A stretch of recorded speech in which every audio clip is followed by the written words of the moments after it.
So you might be in a random situation where for some reason your iPhone volume is automatically going up and down. So maybe you're randomly just sitting there and your iPhone volume is randomly going to go up or it's randomly going to go down. Now, the number one reason why something like this can end up happening is sometimes if you're holding your iPhone in a certain way, or if your particular iPhone has a case on it that will randomly go through and make your iPhone volume go up and down, that can probably be the reason why you're running into this type of problem.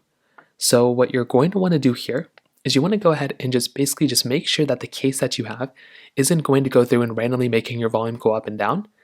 That is one thing. If you have some sort of cards or like something stuck in the background of your particular case, make sure that doesn't affect the volume either. Now, another thing you can do is to make sure your device isn't going through and randomly connecting to random Bluetooth devices around you. So this can also change some things here too. So what you're going to want to do here is make your way over into your iPhone settings. Go into your Bluetooth settings, and right into here, all you're going to want to do is just make sure that your particular, Bluetooth toggles and everything like that, all you're going to want to do is just make sure that nothing is randomly connected. You can also try, toggling your Bluetooth on and off. Sometimes things like that can end up fixing the problem too. If that's still not working, try restarting your iPhone. So hold down the volume up and the side button, swipe to power off, give it a few seconds, power back on.